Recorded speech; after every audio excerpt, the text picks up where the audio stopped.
Welcome to the Practice Podcast, conversations probing the nature of practice. I'm your host, Dave Fearon. Well, I really didn't want this conversation that you're about to hear to end. I wanted to go on and on and on, listening to, talking with, learning from, and with Daryl Conner, who is a change professional of many, many years of experience, depth, wisdom, but incredible energy. You'll hear it. It's just comes straight off the screen or into your ears as someone who not only loves helping organizations at the highest level make transformational changes, helping them make those changes. He is learning constantly what works and what doesn't, and writes blogs about it, among other things. Has an academy, the Conner Academy, to help change professionals ascend to a higher level of mastery. And he has a for-profit and a non-profit advisory. So he's a very engaged, busy, fun person to talk with, and I didn't want it to end. But here he is, and I'm going to ask for another one soon because there's so much more I can learn, and therefore we can learn about practice from a leading change practitioner, Daryl Conner. Well, folks, recently I had a recorded conversation with a good old friend, Judy Neal.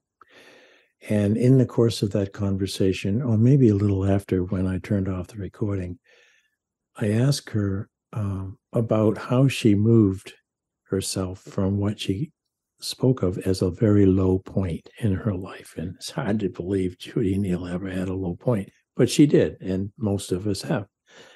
And she said, well, I give great credit to Daryl Conner and his advice. And here we are with Daryl Conner. See my main accent working on your name, Daryl. Daryl Conner, who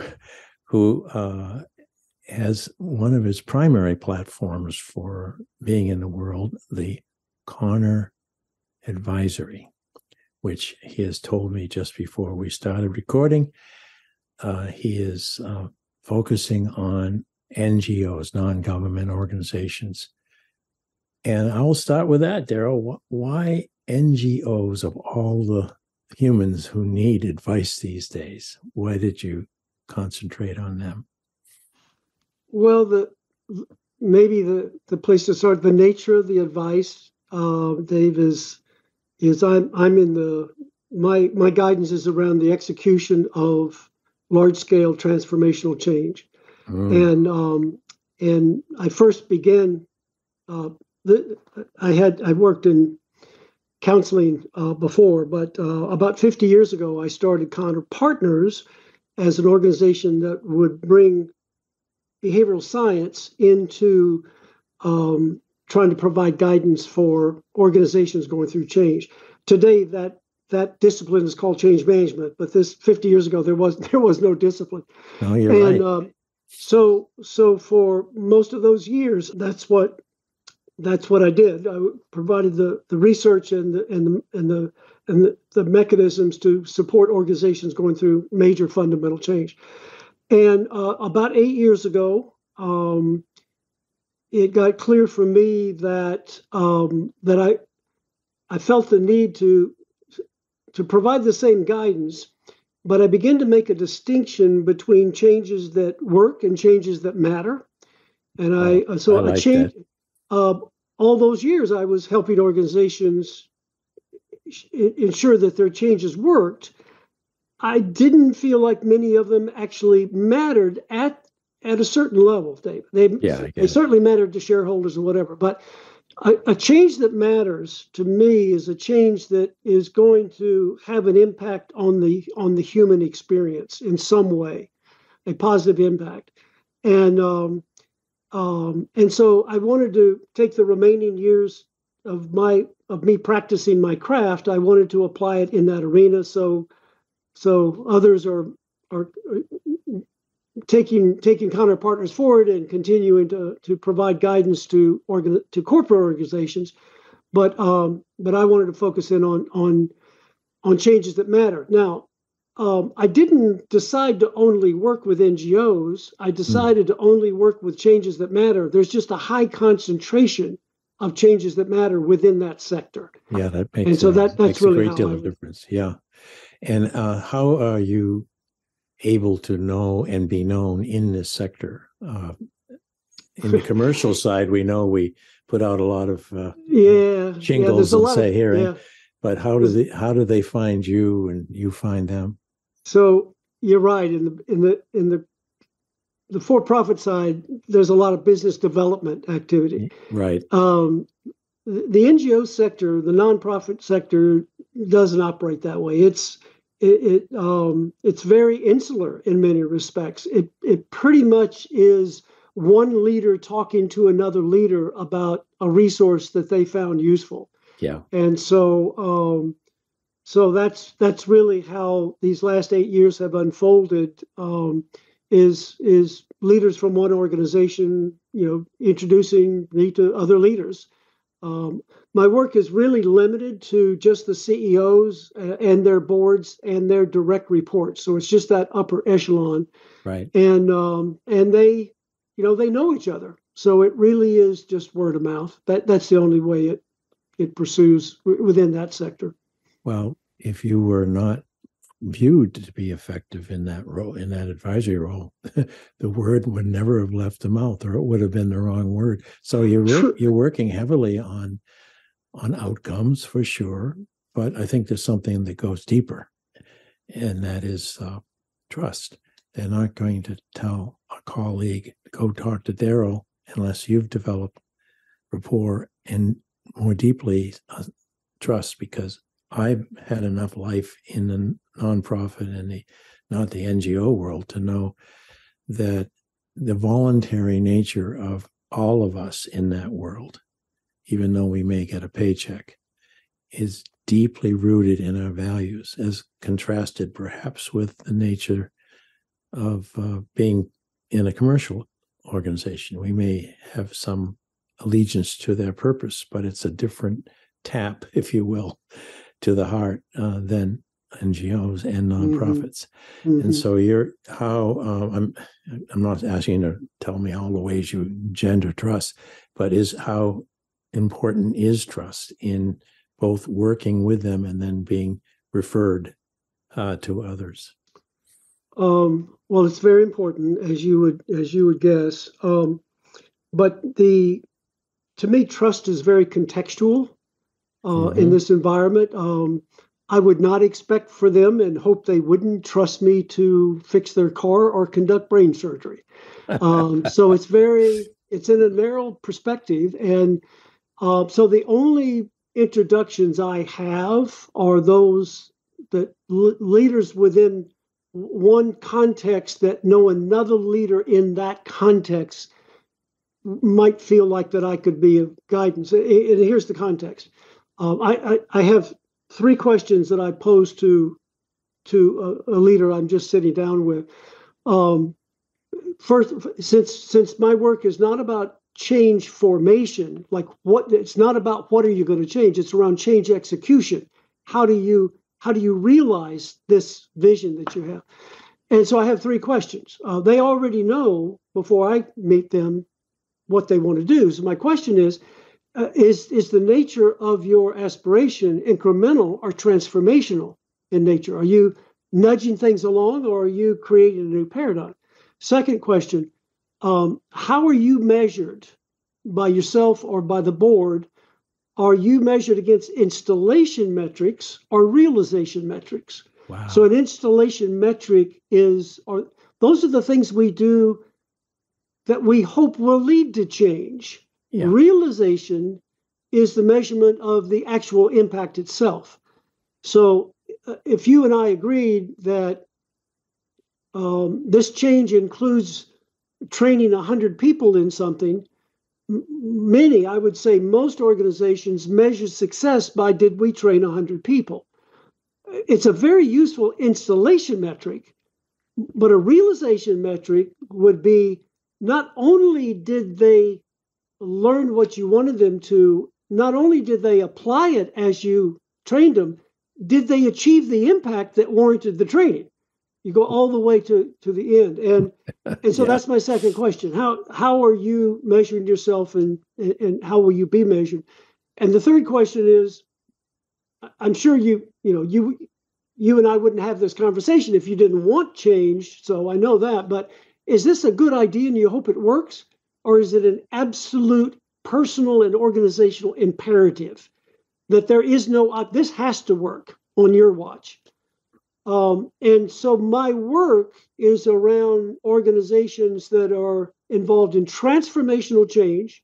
They're being measured against installation and realization outcomes. Mm-hmm. So nothing short of realization is acceptable. And the nature of that, their urgency is it's an absolute imperative. It's not just a good idea. That they can trust that I've spent 50 years studying the patterns of success and failure in that range. So it's not, Dave, it's not really very broad, the trust that we developed together. It's very narrow around change, and more specifically around fundamental change that absolutely has to get done. And there's certain, over the years, I've documented certain mindsets and behaviors that leaders are displaying when they actually pull that off versus when they don't. It's that's tremendous food for thought already. I had a banquet here in that answer of the three questions. It seems to me that the third question is where you have to trust them, because the other two, okay, we get that.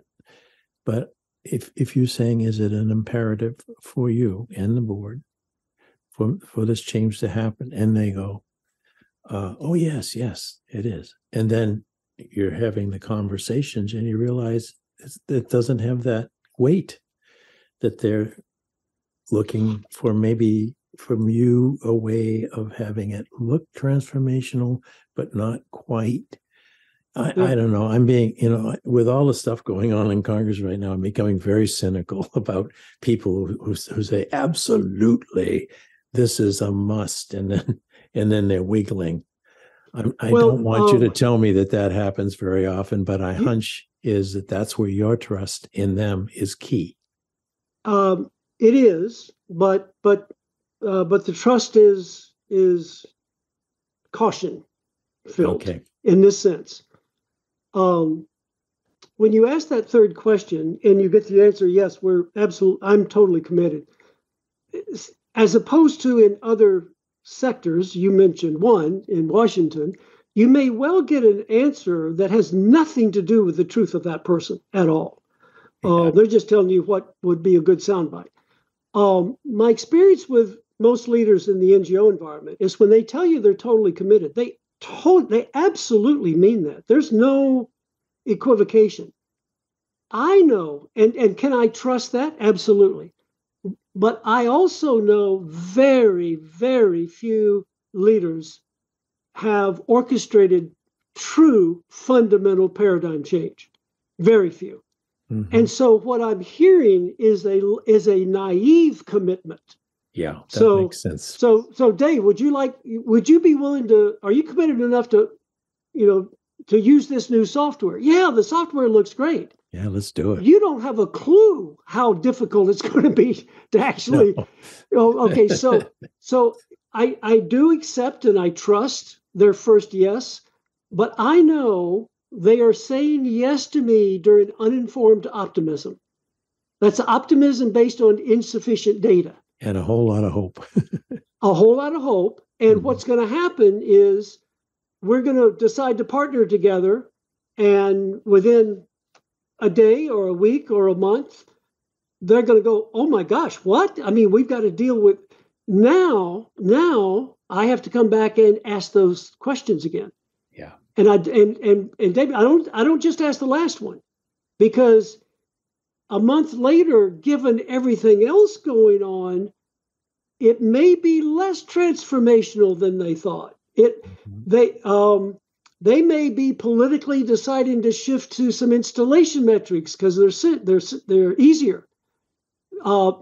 Because of some other alligators now chomping on them, maybe that commitment. So all three questions, and certainly your focus on the last one, my basic axiom is whatever answer you give me, that's good for about 24 hours. And so we need to revisit it constantly. It's a good exercise in your own, well developed over 50 years discretion in regard to what you can ultimately do, and those who you're helping become advisors as well. There's a lot in conversation in the field that my publisher, my library is rooted in organization development and change field.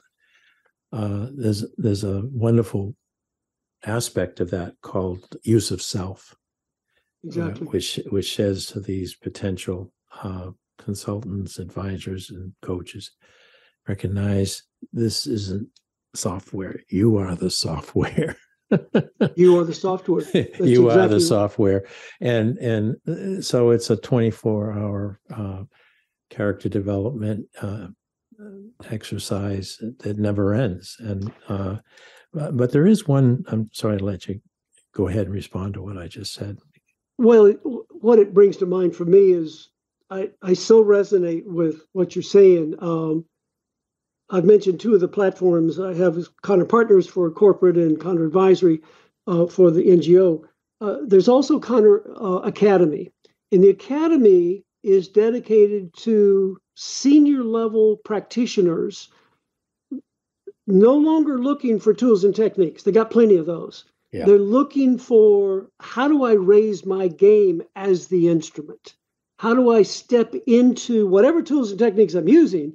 How do I accelerate the value by how I show up? And that's the Academy is totally devoted to that. And so, I mean, that what you just said is so important from the practitioner's standpoint. Yes. If you're fortunate enough to have an opportunity to advise an organization actually doing something important, you got to be on your game. You got to be pursuing that mastery. And to your point, mastery is never finished. You're always, every horizon opens up new questions. But if you're not actively pursuing your own development in that sense, then it's unlikely you're going to be where you need to be to provide the greatest value to that client. No, I think the folks that I've gotten to know rise to that challenge and want to keep rising, and I find a great deal of hope in that. I when I was a management professor, as was Judy Neal, for a period of her life, I tended to be a little discouraged about those who accepted the title manager or even managerial leader and then wouldn't or couldn't and yet kept it. And so and yet they were putting their self out there. That's who they were to the people who counted on them to help them make the right decisions. But when we're talking about advisors at the level that you're talking about, I think of Ed Shine, for example, a good colleague of ours who just passed away. Yeah. He would be in this conversation right now, as would Peter Vail, who knew Ed quite well, and they would both say, it's not for the faint-hearted or the faint anyone. It's not also, this is the hard part, and I was want to ask you about this. We all, as human beings, are asked to give advice, every one of us. No matter what, should I use this wrench or that wrench if you're out there with plumbers? Everyone is asked to give advice. That's what you give, advice. And you just said, I really have to believe that they mean that they want my advice. But it's still left up to the person after you've given the advice. Yeah. And that in itself, for the person who's put their self into this thing, are going, I did my damnedest, and they still blah, blah, blah, blah. Yeah. So that's your academy must have to teach a little bit about how to live with failure. Absolutely. Absolutely. I mean, the focal point for that particular element for me is that my job is not to make sure that they make the right decision. My job is to make sure they make informed decisions. Okay. So if you turn left, these are the implications. If you turn right, these are the implications. Whichever direction you turn, I will be there to help you deal with that. But it's for you to decide. And many practitioners come into the academy thinking somehow they're failing when they've provided impeccable guidance, but then it moves in the other direction. The first lesson, first awareness I had of that was Peter Block. When he, Peter and I occasionally banged around together, and I know when he first came out with Flawless Consulting, I thought, well, that's an arrogant title. I mean, and it didn't seem to match Peter. I mean, he wasn't like that. And then I actually read the book and realized that what he's saying is that you can be flawless about what you bring. Don't confuse that with what happens, right? That's very good advice. Yeah. For a surgeon or anyone else who brings their expertise. Now, what you can do, what I do, is to be very, very clear with the recipient of that advice about the constraints under which the advice will work. So for example, if you're not on a transformational journey, if you're not going to hold yourself accountable to much higher standards of realization, if this is not truly like you, it has to work, then some of the advice I would give you will either be less useful or maybe not useful at all, because with those three criteria met, of course, you're still going to be engaging and inviting people in and getting as much participation as possible, but you're also going to grab some lapels and get in somebody's face. You're going to be working both ends of the continuum, not just one. And it's because of the criticality of what you set out for yourself. If you went for less complex change, then you don't have to be so demanding in what you do. You could ask if you're going to bring in outside help for that level of commitment. You could ask for a formula or ask for a proven method, or someone to come in to install a system, a decision-making system similar to the quality management systems of the day, and they will have, what did you call, transactional results, but not transformational results, but not transformational. Yes. If you bring in a method and they're willing, okay, yes, at least we can tell the board we brought in XY consulting firm and they established the system and they had a great slide deck. I'm being a little facetious. Yeah. I've seen so much of this in my 50 plus years. But I want to get back to the second question you asked, which is paradigm shift. How is that something that comes naturally to the leadership, that they actually see a whole new way of being that organization as if a paradigm? That's a a heavy lift. It is a heavy lift. It's so heavy that it's the term transformation, paradigm. Those terms are tossed around way too liberally. Yeah.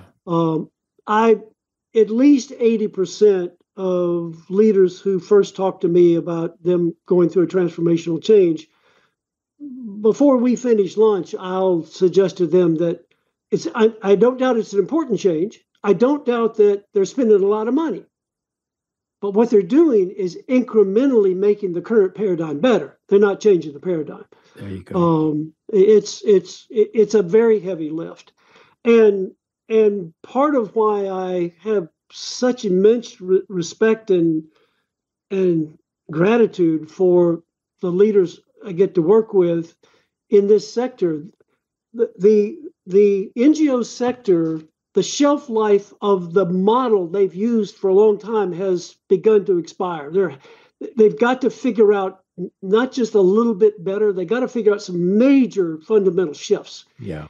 And I have such respect for leaders that's what they're aspiring to. They're not just trying to make things a little better. But to your point, most leaders that would use the term, I don't think they're intentionally misleading. I think they just don't have an experience base to know what true transformation is. Yeah. It's messy. It's hard. The tolerance for ambiguity is massive. You've got to let go of one trapeze before you grab the other one. I mean, you learn from mistakes as much as anything else. I mean, it's daunting. It's daunting. Now, I'm a civilian looking at the world of affairs as at this moment, and I'm thinking of an NGO, for example, like who has the purpose of hunger and alleviating hunger in a place where they're desperate. And I'm thinking, and I could go on and on and on with all of the kinds of things that are affecting humans and other living creatures that are on the edge or already cross the edge of devastation. And I'm thinking human organizations, like I've studied and you've studied all these years, are about the best thing we have to attack and correct these issues. We don't have anything else, but let's form an organization. Let's put people in it and let's get people doing the work. So I don't know what I'm saying at this point, except that I'm hoping like hell that there are more and more leaders or clusters of leaders who are willing to go with you, Daryl, to pass the safety, the safety net, if you will, working without a net. Yeah. Willing to get out there. Yeah. Because every sector of need that I can think of, healthcare, you name it, energy, we need organizations that can break through and come out with something that works a lot better. You're touching on something that is what led to the work, making sure that we include boards. Because even when you have a CEO that has that courage, if it gets squelched by an overly conservative board, that boards typically are very attracted to the outcomes of the paradigm leap. They don't want to pay the price to get there, though, because it's risky to get there. It is. And so boards have to be in a partnership with the CEO and the CEO with the senior team. That upper echelon tier, if there's a weak link in that chain, then the rest of the organization does not have much chance of getting there. Now, most of my limited knowledge of NGOs is those boards are appointed by their governments or their how do they arrive at board membership? Well, there are some like that. No, most of them. So there's a pejorative that I'll own up to. I wouldn't say most. Many of them, Dave, you become a board member by being a donor. So if I give enough money, I get on the board. Yeah. That is not always the best criteria for transformational change. No. But that's not the case with all boards. The ones that are really judicious about bringing in mindsets that we need for really moving forward in a different way. Those are the ones that will most likely make the best progress. So it's this challenge we're talking about is not limited to just the senior officer. or even his or her direct reports. You've got to have the board part of the mix. And what I would add to that is, I naively thought that if you have these lofty aspirations, that there was less dysfunction in the organization. I haven't found that to be true. All of the pitfalls that a for-profit organization run into in terms of territoriality and backstabbing and egos, all of that, I mean, we're still dealing with humans. I know. The issue is these humans, and this is a big difference, these humans are aspiring toward an impact on humanity rather than their profit sharing this year. Exactly. And that, I can tell you, that's a huge advantage in my work, because when they display the inevitable humanness of ego and everything else, if I can demonstrate how that is inhibiting the mission, and remind them that the mission that they told me, I didn't tell them, the mission was to build homes for the homeless, or food for the hungry, or Doctors Without Borders saving life. All of these organizations, there's a human tendency to kind of get caught up in the day-to-day and behaviorally forget why we're here, and that it's actually more important to accomplish that mission than my ego. That's a huge leverage that I can bring to bear, that I found not so impactful when you on the corporate side sometimes. I get it. Well, I am looking at little, and I think Judy would speak to this too, little signs, positive signs, like plants coming up through the concrete in the for-profit world. Yes, I agree that there's a real interest in out in their social impact and yes, and all these other values. I think that may be more driven by this is what the customers demand, but I'm sure it's not what Wall Street's asking for. So they have a little different talk about paradigm. But you know what? Over the years, I've become less pejorative about everybody has to have the same motive. Mm-hmm. My first introduction was when I spent 3 years in the Army, and I was fortunate to be part of a psychological group of psychiatrists and social workers, and they piled all of us together and said, "Okay, you got two problems you got to figure out. You got to figure out this is 1968. You got to figure out what are we going to do about race relations, and what are we going to do about drug abuse." No programs. On the race relations side, I gained an appreciation for the fact that you may have a completely different motive than I do about why we each want to deal differently with this racial tension that we have in the past. But if there was a common denominator that we both were deeply committed to it, that's what we fostered. So the fact that, to your point, that maybe leaders on the profit side are driven by various things rather than necessarily what's best for humanity. If we're still driving in the right direction, I'm willing to invest. Yeah, use it. Yeah, and well, I have only a few more minutes, and I want so much to know more about you, Daryl, since this is our first meeting, and hopefully it won't be our last. My role in the practice podcast and the book on practice as a way of being is to find all kinds of people, which I have over 200 now, and ask them, what do you love doing and why that instead of anything else you could be doing?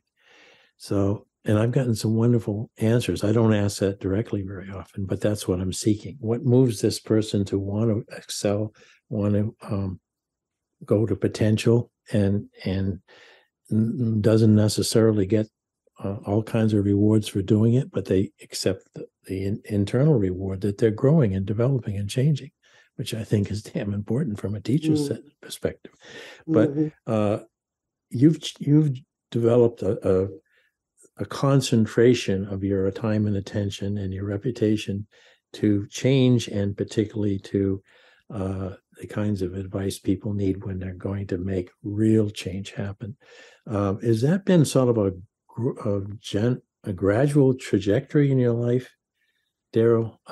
Or even back in '68, did you have that feeling, this is what I want to be in the world? I did not. No, I'm a late bloomer. I was not clear in '68.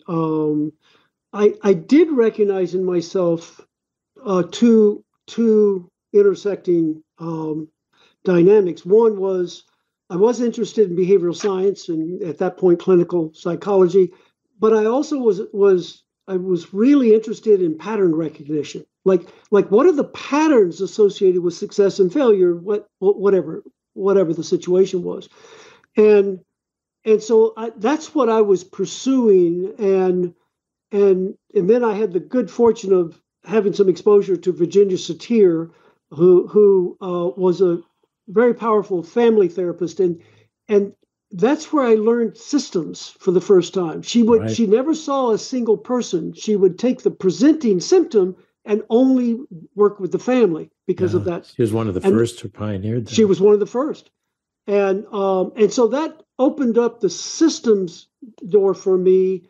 And then after finishing graduate work, I took the interest of pattern recognition and behavioral science and wanted to explore to what degree are there patterns to success and failure around organizational change, not just personal or family change. Found that there were patterns, and more importantly, with intentionality, you could increase the likelihood of replicating the success patterns and avoiding the down patterns. That was the key for me. Once I saw that, now structure and framework could start to form. But once again, early on, there wasn't much support because change management didn't exist. So I went to Dick Beckhart. You remember Dick, I'm sure. Of course. And he spent really just a few minutes with me, but it was pivotal. I kind of laid out what I was doing, and he was such an influence for me, as was Peter and several of the others that you mentioned. All of those guys had huge respect for sitting down with him. He could have just patted me on the head and said, kid, go find another job. He was so affirming. He said, look, it looks to me like, I'll never forget, he said, it looks to me like you're trying to figure out a way to operationalize some of the theories that we have. And he said, go for it. Go for it. And finally, it was juice for me. That's all I needed. And so it was from, clinical psychology to pattern recognition to organizational dynamics, and then taking those organizational learnings and applying them to changes that matter with NGOs and practitioners that hopefully would be in service to changes that matter.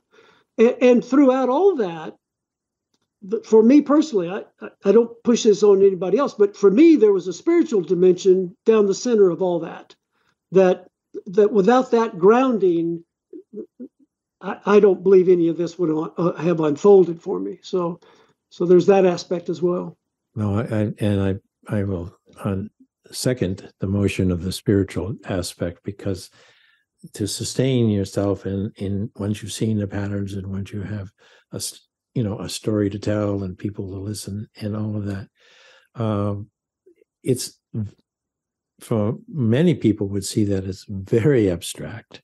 You're not an architect. You can't point to the building you built, and yet in the world of those of us who are advisors, teachers, coaches, consultants, explainers, questioners, I think people drop off unless they find that spiritual push that comes from within. Yes, they either drop off, I certainly would agree with that, or they get caught up thinking that they're the source instead of a conduit. Oh, and it becomes an ego trip. Well, look at what I'm doing instead of. I mean, I feel like my job, and it's a full-time job, is to try to keep the ego plaque out of the pipe. I'm just a pipe. And if that ego plaque starts building up, man, stuff gets distorted. Without that sense, it's because you have a lot of leaders say, "Gee, that was really helpful." Well, it sounds like it was me. I don't think it was.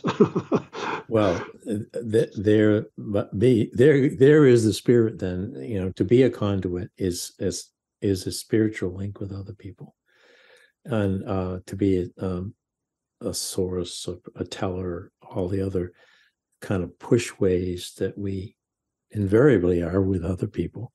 It's more a matter of the intellect or other aspects of human nature.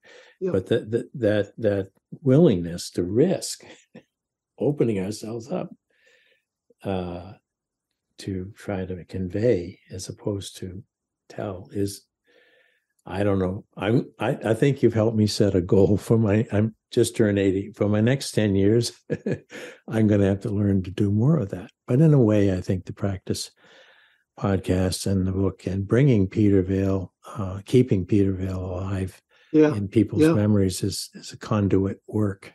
Yeah. I don't have much new to tell, but I have a lot of wonderful people like you to tell about. Well, that relationship that you and Peter were given a voice to around the relationship between theory and practice. Mm-hmm. And that was him. That was because there's so much seduction into getting caught up in one or the other.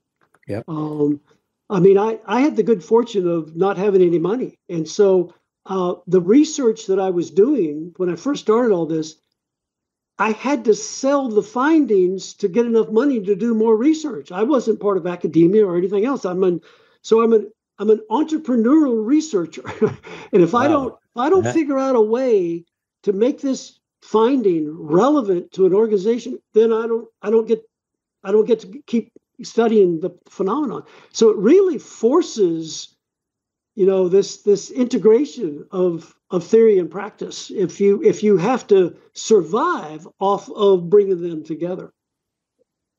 Amen. Really, truly, that's a great way of characterizing what I think.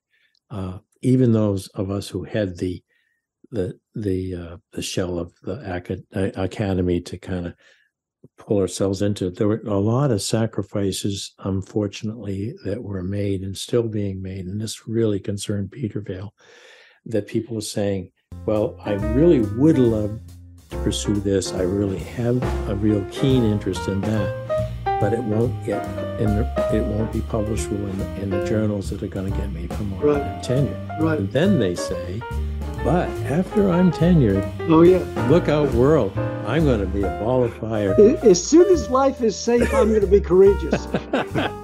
So as an entrepreneur, that if the plate is empty, it means you didn't earn the meal.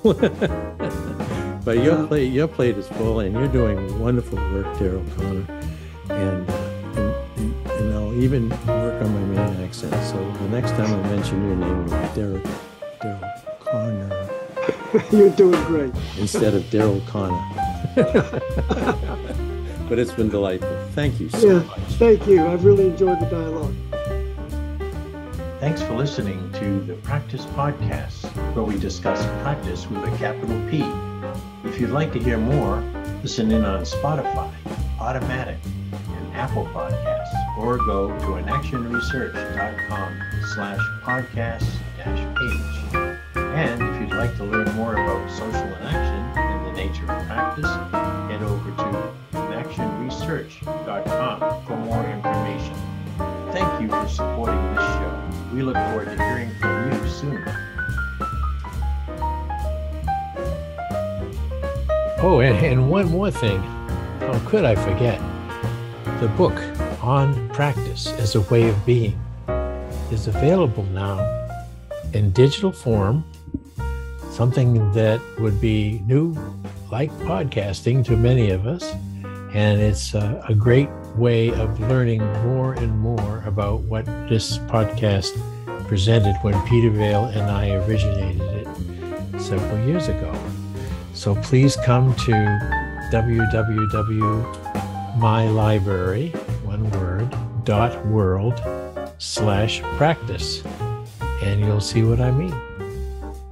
Thank you.